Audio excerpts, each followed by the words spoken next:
in the tournament. That's that Snorlax block yeah, I there forgot about that. by Benjamin Rabayotti. I should have put Palkia V-Star in. I was so close to doing it. Unfortunately, myself, I lost my two Mew VMAXs who had incredible runs. Ewan West and Jamie Hindley there with their Mew decks. One bested by Luke Kirkham, as we do see him on screen with his incredible, you know, he is a bit of a throwback. You know, both me and him started at the same time. I've known him for quite some time now. He's had some fantastic results and finishes across the years. And it's great to see him bring back that innovation once again. We highlight it so often, especially in a format where there's new cards and so many new decks in such a wide format. Yeah, I went outside and saw Arven out there and asked him about, oh, what do you think of Luke's deck? And he was like, he always has weird decks. Whenever I play against him, he always flips over something funky. And here's Erin. You see the record there. It needs to be filled in. This event is going to be his chance to fill it in. Spoke to him in the interview. He started when he was very young, played through juniors and seniors. But this is his first year back in a long time, as he took a long extended break, and it's his first time in Masters, and what a way to do it on the big stage, coming here into that top 4, showing off why he's such a great player. And what a pick with Charizard EX into the weekend. It seemed like the smart choice. It is a great choice. As Joe had mentioned on previous feature matches, it was one of those where, in a similar vein to Gardevoir EX, it was able to be a bit more robust against some of those counters. And such a big, bulky, powerful Pokemon as well. Like you've also mentioned, an opportunity to feature Erin once again. His third time on stream, and being able to now go 101, and he's in top 4. Remember, already secured $5,000 and plenty of championship points, but more to come. We've seen so many players return to the game because they saw the reason to join back. But here we see the prizes being put out as we enter our semi-final. Anything crazy here? Nothing too much to worry about. Maybe the Luminion could come in as an important card at some moment, but we are about to get started into our semi-final. Luke versus Erin to make their spot in the final their own. Palkia versus Charizard. Fire versus water. Let's see who's going to best which. As we do kick things off there. Are we seeing a Shivery Chill? A Shivery Chill. Who would have thought it? We hadn't seen any Xianpao lists on the stream, but it was Luke's list here with the Palkia V-Star. Just the one Xianpao in there, allowing for the Shivery Chill. Yeah, something we've experienced here in Gdansk as well. It is cold here. Luke has been pouring water all over this whole tournament so far. Being able to grab 2 water energies out of the deck. Not, like you mentioned, not something we've seen already. It's been a fantastic archetype in the previous format, pre-Paradox Rift, but now just reduced to a support. I mean, a lot of people will be thinking, Palkia V-Star, how could that possibly work in a format with so many Miraidon? But actually, for Luke, Miraidon's been the most common matchup for him. Yes, it has. He's faced many a Miraidon. It might have been 7 now, if I'm not mistaken, across the 2 days. Does play something like the Xianpao, which, you know, gives you a non-lightning weak attacker, but hidden in that deck also is that Ice Rider Calyrex VMAX 1/1 line, which has really sort of punched his way through a lot of those yellow type Pokemon. Exactly. You know, when you can knock something out whilst also surviving the return attack, and you can get 2 knockouts with 1 Pokemon. Yes, it's worth 3 prizes, but it can really trade nicely into that Miraidon. But you can see here, setting up nice and wide, getting as many of those Palkia V-Stars ready. You know, early on, it's going to be tough for the Charizard EX to knock out something like a Palkia V-Star. So big, 280 hit points. We saw it in the last matchup. Tord, with the Palkia V-Star in play, was out of range of that Charizard right down to the very end. Yeah, I really like this from Luke as well.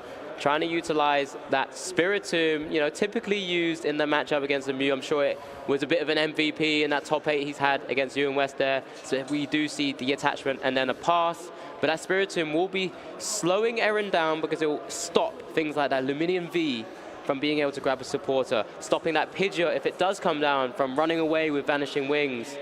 But it's on Erin now to try to utilize whatever cards he can get access to with this Arven. What's quite interesting here is, for Luke, he hasn't faced a Charizard EX throughout the tournament yet. So he's working out on the fly. And of course, everyone who's come up against Luke has been trying to work it out. So we are going to be witnessing both these players solving the problem. You know, they've theorized it leading up to this, but they're both trying to solve that problem on the fly. Yeah, and that's exactly what Erin's had to do. He's already had to best one of the world's best in the modern era, Tord Reclave. He's had to best Yuho Kalama in his final round to even make it into top 8. So he's really been well versed in trying to combat all of these sort of big, impressive, very strong players throughout this tournament so far, and he's the one who has come on top and made it into top 4, as we do see the Forest Sealstone and the Battle VIP pass taken here. I mean, this is exactly what you want to see. You want to see both players setting up well here in a semi-final. Nothing worse than a bad setup. At least now we get to see both players executing their game plan. Their primary strategy is going to be possible, and it's then which of them has the stronger game plan going into the match. Of course, Charizard doesn't mind going behind, as it has a lot of comeback potential towards the end of the game. But what's the Palkia V-Star really aiming to do in this matchup, do you think? It's got so many different little cute techs to try and play around. Of course, it has the big bulky Pokemon itself, right? The Palkia V-Star we saw in the last match where Erin really wasn't able to take one-hit KOs with his Charizard EX, but he also plays cards like Canceling Cologne. You know, when you're a water type, playing water energies, you're able to accelerate water energy across the board. What comes down? Radiant Greninja, Moonlight Shuriken, being able to take 2 little KOs if possible. That's why Erin was actually eyeing up there the Manaphy. Yeah, and you've really got to be concerned about that right now with the Pidgey and the Charmander on the bench. If no Manaphy is found here, then they will be easy targets for the Greninja. But with the Pidgeot V in hand and the Forest Sealstone, there's always going to be a contingency plan to get the Manaphy down, but that would force the Pidgeot V down as well. So big, mysterious tail there. From the 6 cards, grabbing out that Battle VIP pass. What a card to find off of that Mew in the first turn. It's what it's there for, right? It's what it's there for. There you go, eyeing up another Charmander, another attacking Pokemon alongside the supports that will help buff up some of those Charmander and Charizard EX attackers. Their Manaphy chosen to prevent any bench damage, bench damage to his Pokemon there as well. So strong turn here after that initial Arven. Yeah, and I think both players setting up well here. The Mew features in both sides. You've got the Celebrations Mew as an option within the Palkia deck. Great way. There's a lot of good items. Yes. You've got the cross switches, which can be vital. I mean, even if you don't find an item that you particularly want, you just want to draw, you have the trekking shoes even, which you can collect and start to draw through your deck. And then with the combination with Irida, you can find those combination pieces that you need in the final moment. So both these decks are setting up and getting ready for the long haul. I really have no idea how it's going to go through the mid and late game. With both of them getting the early game sorted, what's next? Yeah, I wonder if Erin knows much of what's in Luke's deck. Of course, neither of these players have faced one another throughout 15 rounds, and then the top 8 haven't faced each other as of yet. Like you mentioned, trying to figure out the best game plan here is going to be so vital to work out turns 3, turns 4, turns 5. Hopefully you guys in chat are enjoying this, because nothing better than watching a new deck, an innovation, and seeing everyone solving it on the fly. There's been some rumbling around water decks. What's the options? Tord bringing the Palkia V-Star in was a great addition there. But that Star Portal from Palkia V-Star just opens up so much potential. It featured at one point in Chien, but it was sometimes too much of a risk, too much of a liability with that lightning weakness. Yep. And that was the main reason we haven't seen it in many other people's eyes, because of the risk of Miraidon. Whereas now, partnered with the right combination, it seems to be in a really good spot here. Yeah, we do see more Shivery Chill there by the Chien, grabbing more energies, allowing Greninja to continue to conceal cards and just see more of the deck. Lots of options there available. It's that Irida in hand, double water energies. There's a few different ways that Luke could navigate this turn. With the Earthen Vessel now, plus the Shivery Chill, you can get most of those water energy out of your deck early on, start to thin it down, and make every single draw that much more important. Yeah, one combo piece potentially away from cancelling Cologne after a cross switcher onto that Manaphy, available from just taking out 2 Charmanders and reducing the threat on Erin's board to near enough 0. But Luke here eyeing up a non-Mew defense from Erin's side, trying to take a prize nice and early. Escape rope there. I mean, the problem with getting too many prize cards early on. It just ramps up that Charizard EX damage. Yeah, exactly that. As a Palkia believer yourself. I am very much. I mean, yesterday I wore the Palkia V-Star, the Origin Form Palkia pin badge because I was a believer.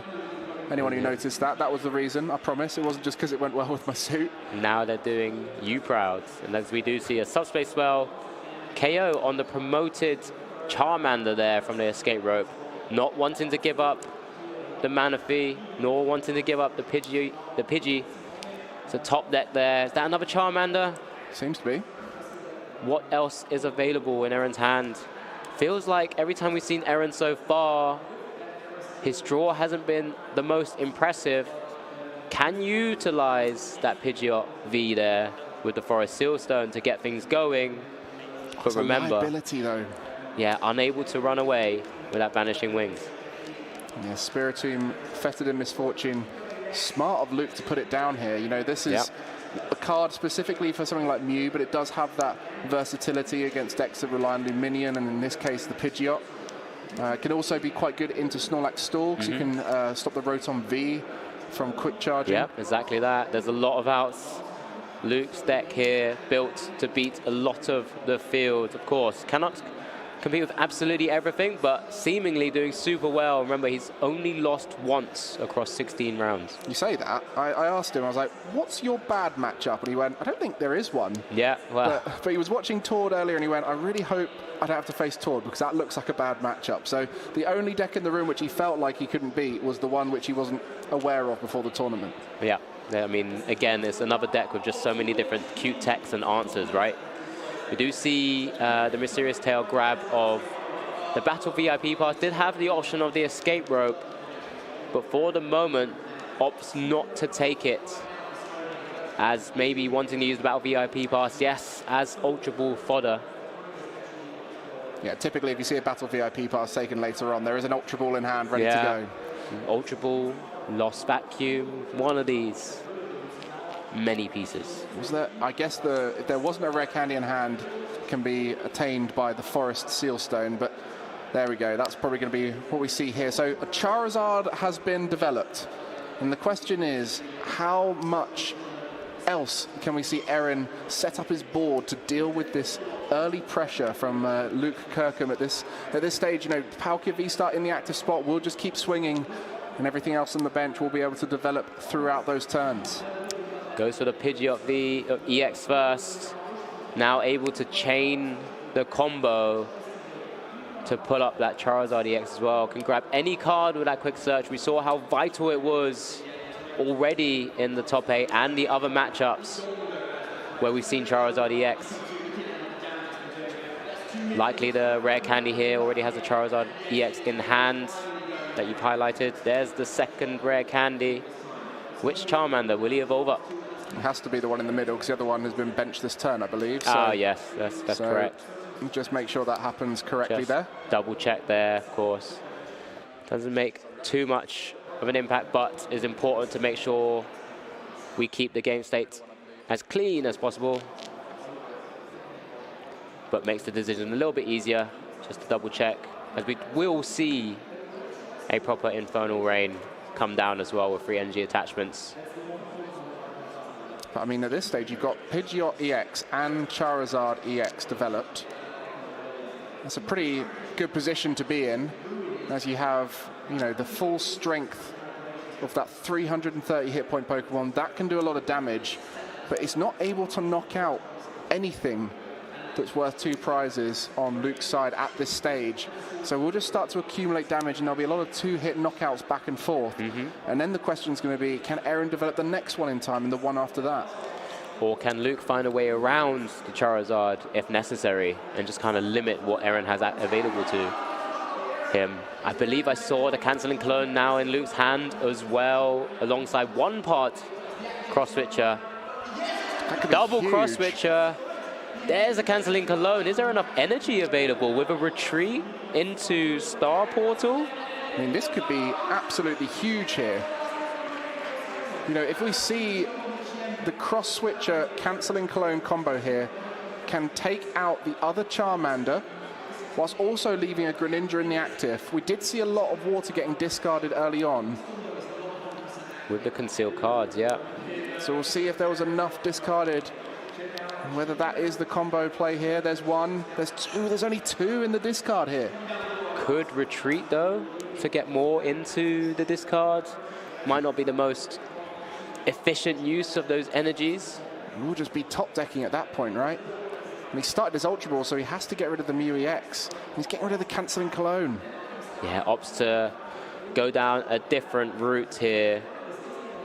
Remember, doesn't have access to the Lumineon, if I'm not mistaken, because it was prized. Targeting potentially another Palkia V-Star.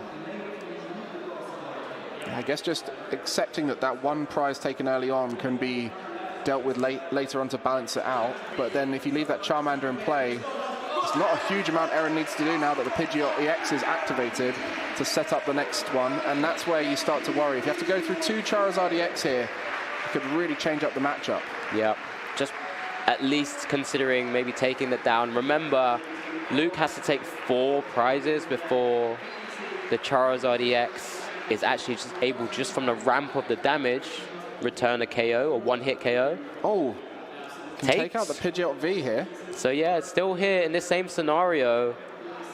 Can go down to 3 prizes. A Charizard EX is unable to take a knockout on a fresh Palkia V-Star. I mean, because it's 270 without any other extra damage modifications. I mean, the key there, the cross switches almost had to be played just to be able to thin down the hand for the restart from the Mew EX. Here's a Melanie as well. It's drawn into that, draw an additional 3 cards at the same time. Water energy, able to attach from hand.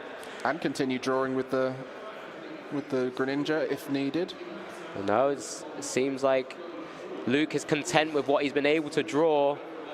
That's fine. Melanie and water and a hand attachment there to get the fresh Palkia V-Star. Didn't even need to use Star Portal.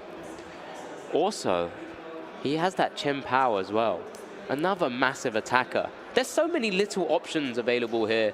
It's just whether he can get there. I mean, the Chien Power is huge because if next turn the Charizard EX isn't able to take a knockout on the benched Palkia V-Star, that will leave 4 water energy in play, and there is 1 in the discard. So if you put that Chien Power into the active, you then start to get water out of your deck, conceal cards them away, and then you're quickly accumulating into that Chien Power one-hit knockout. Yeah, so many options here. You know, Luke's in a commanding position, taking 3 prizes already. Erin, quick searching right now. Just slowly maybe evolving up that Charmander. Eyeing up it looks like a Charmeleon. But what's the game plan here for Erin? He's 3 prizes down. It could be a massive knockout if Erin could grab maybe a damage modifier that he plays. I can't quite tell right now. Just double checking what's available. Defiance Band. So Defiance Band on that Charizard would be able to knock out a Palkia V-Star here. There it is. Currently just been targeted there by Erin. That fresh Palkia staring down the face of a burning darkness available here from this Charizard EX. Just prepping for next turn as well. I'm going to get that Super Rod. So at this stage, we are seeing the effect of both these decks have options, and that's why they've done so well in this tournament. Charizard EX, a fantastic call into this tournament. You know, very good into the most popular decks we've seen here. And this is exactly why. As the game goes on, it really starts to favor Charizard EX, one of the strongest end games of any deck right now in the format. And it's these kinds of cards, the comeback mechanic cards, Counter Catcher, Defiance Band, this is when they get activated. And this is it. We are approaching that full end game here. Remember, this is the Masters top 4 between Luke Kirkham and Erin Kingma. Palkia versus Charizard. Water versus fire. With a bit of dark. With a bit of dark. What a way this is going out here. I mean, both the decks have a free retreat pivot as well. You know, that Mew EX and the Pidgeot EX, you know, they're so well built around all of these different options. And it's at this stage that Palkia V-Star, the healthy one that Luke Kirkham put into the active, hoping to be able to survive a hit here. But with Defiance Band and the 270 damage that we'll expect to see out the Charizard EX. It will be a knockout. 2 prizes going to Erin. Big knockout. How will Luke respond? Still has access to Star Portal, right? 3 energies now back into the discard. Needs to get 6 energy in play to knock out that Charizard EX, and then you've got to wonder after that, what's the plan? Because that's all your energy gone. That's a lot of energy gone. Okay, so Trekking Shoes just helping get through that deck. Switch out's not too vital right here as there's one in hand. Goes into the battle VIP. Easy decision for the Ultra Ball. Easy fodder. Double battle VIP passes there, no longer useful. I mean, that Luminion would be lovely right now that's in the prize cards. Does have to start weaving in those Melanies. It is a Melanie heavy deck. Remember, being able to bring back those energies from the discards, draw free, and just continue executing your game plan. Okay, so we're going to get that Suicune. You know, the least commonly seen of the legendary beasts in recent times, but historically one of the most successful of the trio. It's definitely had its moment. For anyone who doesn't know what Suicune does, very similar to Raikou and Entei, which you might be familiar with. It's just slightly different numbers. So the HP, slightly higher than Raikou at 210, slightly lower than Entei. Retreat cost 2. Other than that, pretty much does the same thing. Blizzard Rondo, water colorless 20 plus 20 for each bench Pokemon, and that amazing fleet-footed included on there. So see the retreat into the Chien Power, the Shivery Chill now being utilized here by Luke Kirkham. That incredible power and ability now. 2 waters in hand. As we mentioned, 5 in the discard, no, 3 in the discard. It should be 4 now because of the knockout on the power. No, it might be 3. 3 or 4. Plenty. Enough. Trekking Shoes. Palkia there. Discard. Greninja. 4 now, I think, in the discard. Really wants to find that Melanie to try and get as much water in play as possible. Doesn't find it just the Irida there. That's why we're talking about that Luminion. Really helps bring more water into play. Could have even potentially used the Aqua return of the Luminion to try and put up a 1-prizer. But as we saw, that Quick Search plus Boss combination in Charizard EX is so powerful in the endgame. Irida being used.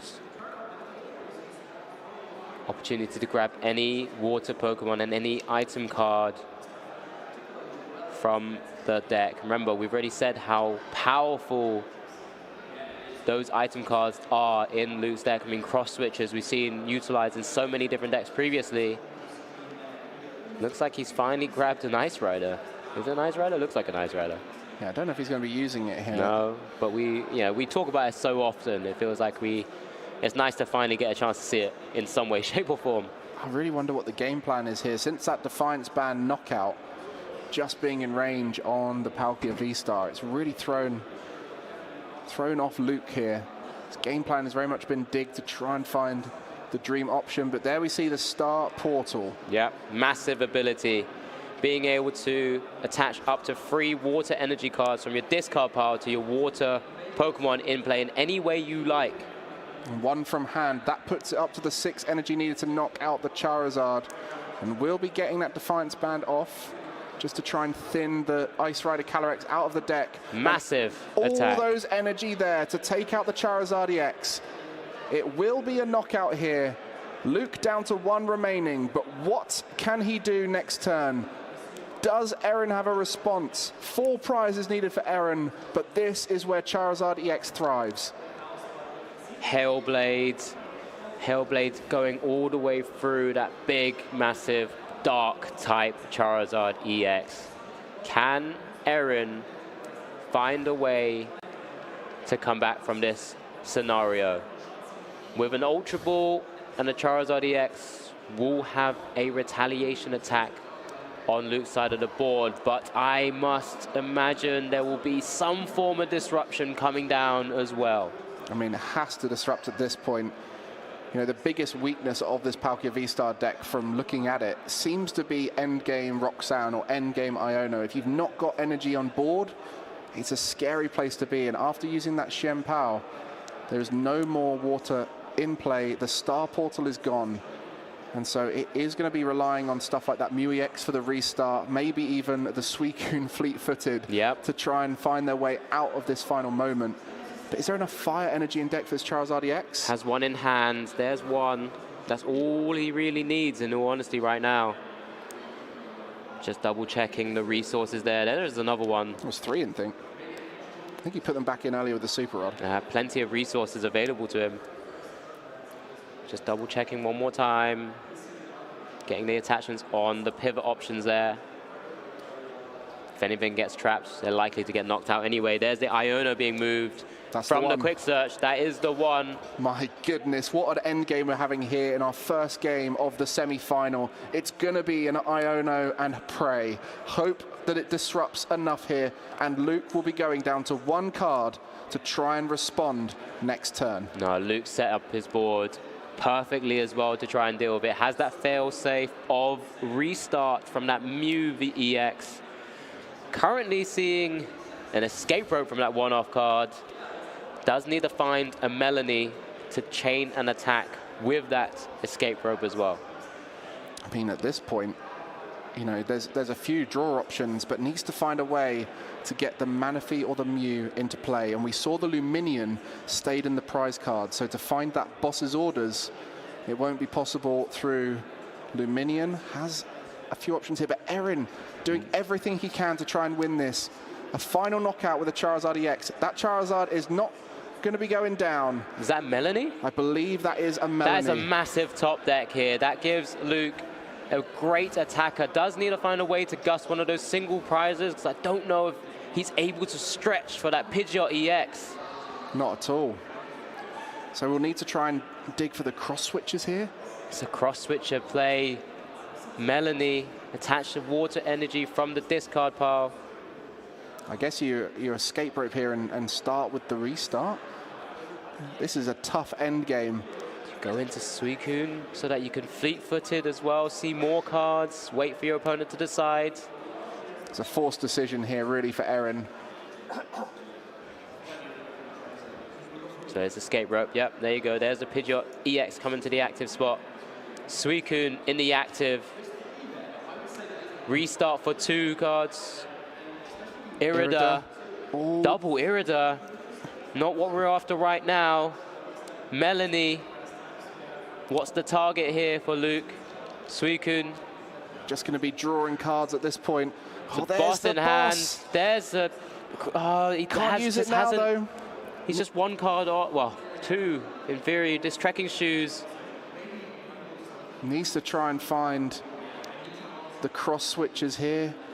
Earthen Vessel will get him that energy. You just see the power of the water engine, how quickly you can dig through your deck. You see the 2 cross switches in there. Might have to be literally concealed cards for the 2 cross switches. Yep, it has to be the biggest concealed cards of the tournament for Luke here to take him potentially that 1 step closer to the finals of Gdansk Regionals. Here we go. Fleet-footed and concealed cards to try and get the 2 cross switches in the deck. Is it possible? That's not it. And that's not it there. That's not it. So yes, it looks like a concession there from Luke, not hitting 1. But what an incredible display by Erin there, being able to combine the Iono with the big, bulky Charizard EX once again. And it is Fire Dark, which takes game 1 of this top 4. What a game. That went right down to the wire. It feels like Charizard EX always has a way in those final moments with the disruption of Iono, with the comeback potential, with the Defiance Band, the counter catches. And if you've got a quick search Pidgeot EX in play, you can find any of those pieces in those final moments, so it's in your control right down to the very end. Yes, so vital to have that capability to just select any card you want from your deck, right? If I need a boss, I'll just go get it. If I need a Charizard, I'll get it. Rare candy? Sure, why not? Doesn't matter. Doesn't matter. But Luke's pushed himself into a really good position. I mean, we saw a few of the ways Luke could take big knockouts, right? He just needed that 1 little last step. I wonder if that Pidgeot V knockout, in hindsight, you know, maybe he's going to think in the next one I need to adapt to not get down to that 3 prize cards remaining. Now he knows the Defiance Band is there and that his Palkia V-Stars are in range at that point. Maybe he needs to think about reeling it back in and just trying to get down to prizes in a slower fashion. But of course, early tempo is so key to potentially winning. Yeah, 100%. And it's not as if Erin's going to be sat there doing nothing whilst Luke takes slower knockouts. Erin's going to be forcing a lot of pressure himself, even just dealing 180 and 180 and 180 back to back will just kind of make Luke think, well, I need to deal with this now and as soon as possible. But you know, both players have to compose themselves here. You got to say fair play to Erin. The way he played that out was brilliant. Just everything he was doing was the right decision at the right time. Played it cleanly, and chained that Pidgeot EX into play to try and set him up. Once he got that Charizard EX down, forced the big knockout with the Chien Pow. And so all of those kind of steps that are being taken by the Charizard EX, done brilliantly. Obviously very comfortable with the list, been playing it all weekend. Yeah. But maybe just solving against Palkia V-Star, and this is something we see a lot. When you play against a deck you've not played before, you're more susceptible to mistakes because you don't know what you're playing against. You haven't got experience in the matchup, but Erin navigating that perfectly. Yeah, unbelievably well.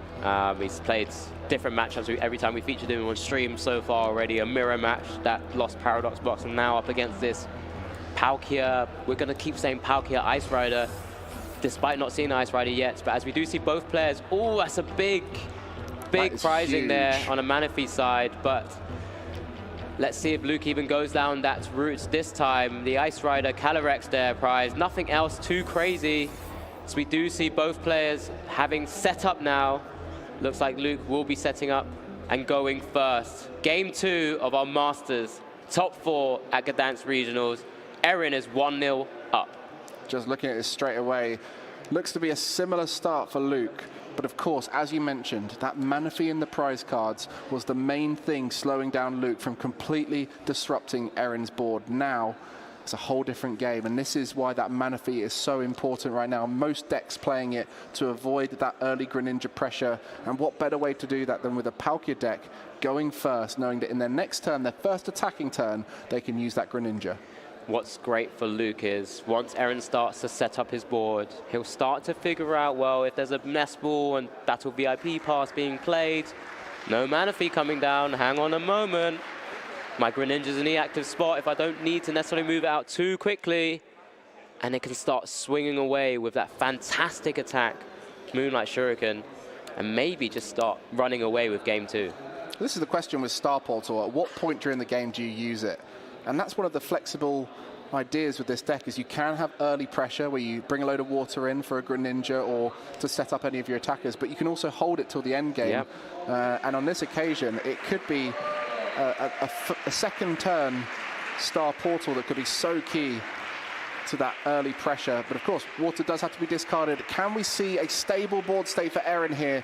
He does have a VIP pass in there. Does have an Arven as well. It has multiple things going for him. Very nice. Great starting hands for Erin. Dreamy. Dreamy. Except for the Manaphy. Yeah, well, he hasn't figured it out yet. He's just about to figure that out now. Watch that facial expression as he finds no Manaphy. Yep, not ideal. Staring down at the face of a Radiant Greninja. I mean, it stands out in that deck list. Everything looking so red in there, and then suddenly the flash of blue of Manaphy. Yep, double checking, triple checking, quadruple checking. I don't have it. No Hisuian Heavy Ball to grab it out of the prizes either. Has to keep the poker face on, of course. Just be like, I want to set up my boards. That's why I didn't get Manaphy. And see if Luke can maybe, again, go down the route of using Star Portal, maybe for that latter turn to think of a big knockout once again.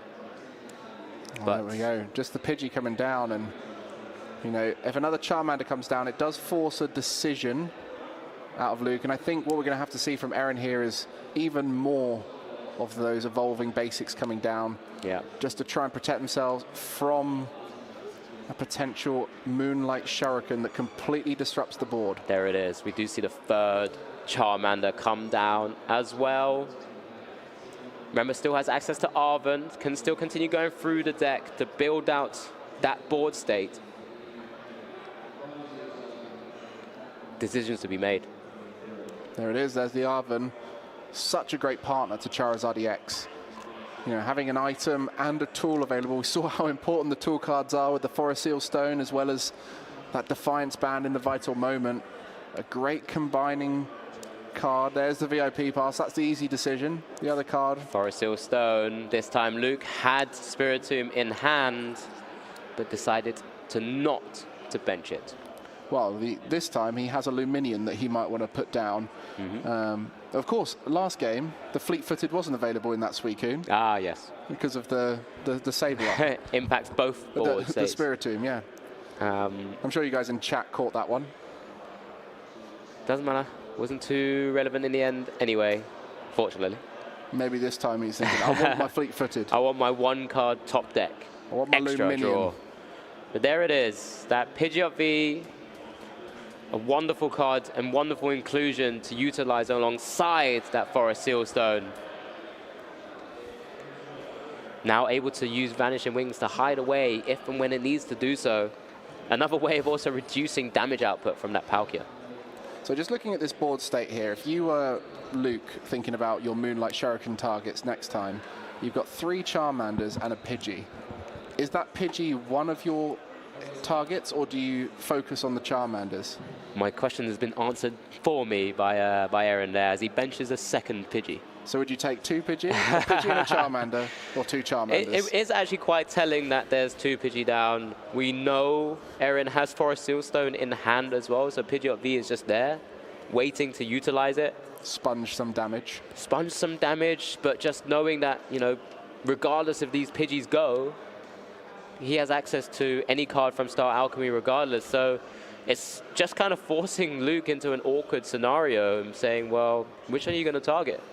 Well, for anyone at home who's thinking, what do you do if you prize Manaphy? Well, this is a great example of it from Erin. You just go as wide as possible, knowing that they might get those 2 prizes, but as we saw in the last game, going behind is not a problem for this deck.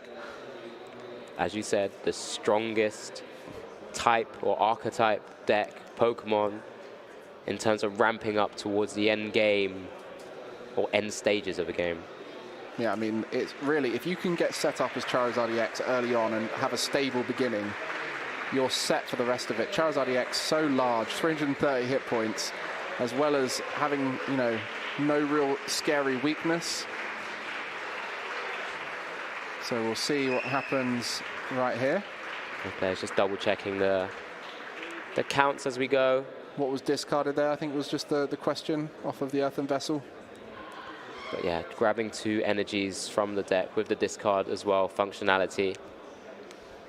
Such a powerful card from the new set. Concealed cards being used here. Drawing an additional 2 cards for Luke as he needs to set up his own board state himself. Escape rope available. I mean, what a semi-final we've got here in Gdansk. We had a great quarter-final earlier. Anyone who was watching that, you thoroughly enjoyed watching Erin navigate around. Star Portal, sorry. But he's also decided to bench the Spiritomb. He's keeping that Pidgeot V around. Lock it in. You aren't going anywhere. Yeah, we saw, as I was about to say, Erin knows, of course. Erin navigated towards unusual Lost Box list beautifully in the quarterfinal. Is now having to work out this Palkia V-Star list in the next game. So really being tested at their adaptability on the fly. And they will be taking out both Pidgeys. Double Pidgey. I guess with the crux of the deck, I mean, the thing that makes it work so well, right, is having those quick search abilities to kind of combo out certain cards. Erin does already have Rare Candy Charizard EX in hand, so can start swinging back in Luke's direction. But there's no combo or wombo combo with the Pidgeot EX this time. Yeah, we mentioned about the endgame being so powerful. One of the big factors in that is the quick search. If you take away the quick search, it kind of weakens that endgame. They might not be able to find the boss or the Ionu that they need in those final moments, as Charizard tends to keep quite a thick deck. Doesn't really dig all the way down to the bottom, unlike some others. And so it can be hard to find the exact card you need in the final moments, but that Pidgeot V on the bench will be stuck. Vanishing Wings, unable to be used as an ability, thanks to the Spiritomb's fettered in misfortune. And so at this stage, Erin just wants to evolve as many of those Charizards as possible, and might be able to get another one there with the Forest Seal Stone if they fancy it. Yep. Infernal Rain, free fire energies just coming out of the deck, attaching to your Pokemon in any way you like. Burning Darkness now dealing 240 damage on this poor Radiant Greninja if Erin chooses to do so. It's an interesting debate there. Do you go for the Radiant Greninja, taking away one of the main draw engines of the Palkia V-Star deck, or do you leave it knowing that you need to get 2 prizes to have the most efficient route to victory? There is an easy target on that bench with that Orange Form Palkia V. So there's options, there's routes to take here. Forest Sealstone utilized, Star Alchemy activated. Any card from the deck. Looks like he stopped at the boss. It does indeed. But that hand doesn't have much else going for it. So if you go for the boss here, you're going to be stuck with quite a limited hand. It's a bit more of a greedy play, I guess, is how a lot of players have coined it before. I mean, if you're in your second game, having won the first one, you can sort of take those risks sometimes and play a bit greedier, knowing that if you don't, then you won't ever be able to win it. It's very true, Mike, very true. Opts for the safer play right now with the Iono being grabbed from Star Alchemy. Remember, no access to Pidgeot EXs unless it's able to find the Super Rod to bring those Pidgeys back. I mean, if you think about the Greninja being knocked out here, a hand of 4, no real draw in play, that could really throw off Luke's game plan. I mean, you're completely right. That hand does not look pretty at all right now. Just a Nest Ball, Ultra Ball, Battle VIP Pass. And a Shen Pao. And a Shen Pao.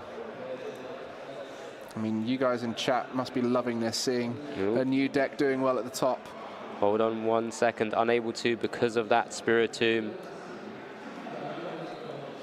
Spiritomb has been an MVP this weekend for a lot of people. Putting in a lot of work here. Right, so 1 prize taken there by Erin on that knockout on the Radiant Greninja. Top deck mode here for Luke. That's a switch. Not ideal. Not ideal. Can't use Luminion because of that Spiritomb either. What can you get on the bench here off that Nest Ball? Mew, an opportunity to restart. It's true. Start drawing if you can. I mean, when you look at the way his hands have gone, I think that restart has been vital in so many moments. You do get down to a low hand size, especially if that's your main loss condition, is people disrupting you. It does make a lot of sense to have the Mew EX in there. Yeah, it's such a powerful and great card. Free retreat, a really cool attack in that genome hacking, if I'm not mistaken. Don't know if it would ever get used much in this deck. You never know. You never know. But yes, yeah, it's very unlikely. But tricky one. Alongside that as well, it has that fail-safe restart ability. We've seen it on Pokemon before and how great they can be to draw back up to 3. Boss's orders. Boss's orders. Could take 1.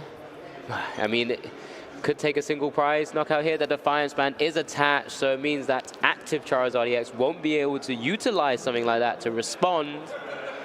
Just announces Subspace Swell, 60 plus, 120 damage from the bench, so 180, you are correct. Little top tip, as a player who's recently played Palkia V-Star, 7 bench Pokemon's 200, and from there, do the maths. It's one way of doing it, one easy way of doing it, or into a rare Candy Charizard with the Defiance Band on the bench as well. My goodness, this is really ramping up for Erin. No Pidgeot needed. Luke only plays 1 boss, if I'm not mistaken, as well. Which is in hand. Which is in hand, so that's probably why he didn't want to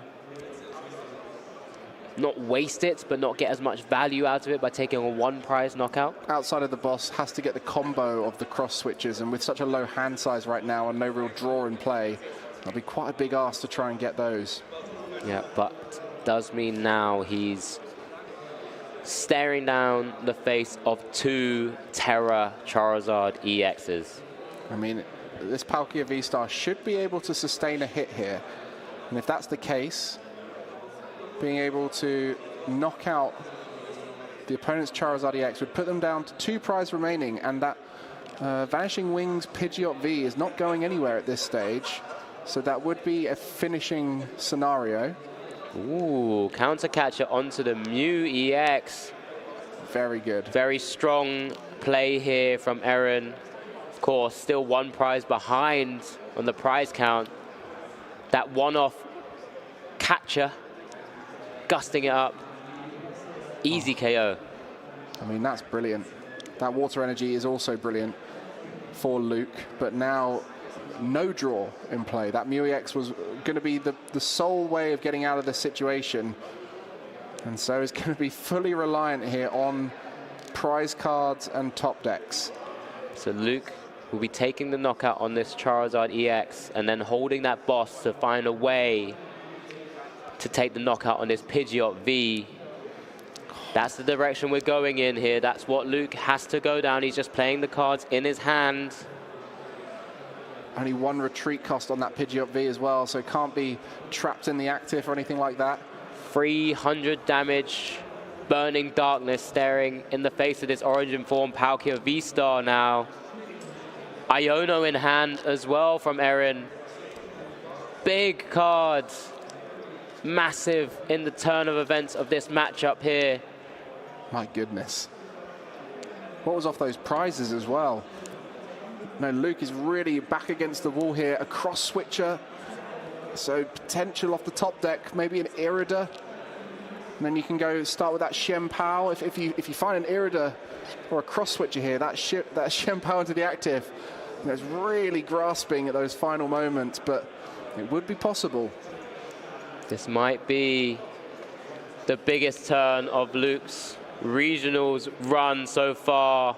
Massive KO there by Burning Darkness of that Charizard EX on that Palkia V-Star. What does Luke promote? It's a shivery chill Chien Pao in the active spot. Top deck. Oh, that's a Melanie. Melanie offers opportunity here. Then that deck with some water energy out, and then a Melanie to try and find a cross switcher here. This is absolutely massive. Is there a way? Is there a... Where there's a will, there's a way, it seems right now. Luke, your final opportunity to take down and bring this match and series level. If not, we see Erin making his way to the final with pure disruption from Charizard EX, making it as hard as possible for Luke. But will Luke be able to do it here? A Melanie for 3 to find that cross switcher. Is that even enough? There's the attachment from the Melanie. Oh, it needs more There's than a that. cross switcher. Cross switcher has a basic Pokemon, but that's not enough damage. It's just not enough damage right now. What can Luke do with this hand? There's a cross switcher that he wanted, but he needed to hit 2 more Pokemon at least, maybe more. I mean, it's 210 on the Pidgeot. There's a lot to ask. Yeah, that's 8 bench Pokemon, and there's only 2. It's not even possible from his own side. Yeah. Oh, there's so much to ask of him here. Maybe had to be proactive with that last boss, but Luke just running through his mind what all the options are from within this creative deck, this throwback to Origin form Palkia V-Star. I don't think he can do anything here. I think he's out of options. Nothing on the bench can be targeted. Found the cross switches, just needed more basic Pokemon. Yeah, there's the fist bump. Luke unable to make it happen, and that means Erin will be going through to our final, piloting the Charizard EX deck, and has earned it valiantly here, solving the mystery of the Palkia V-Star. Disruption was the key. Massive, massive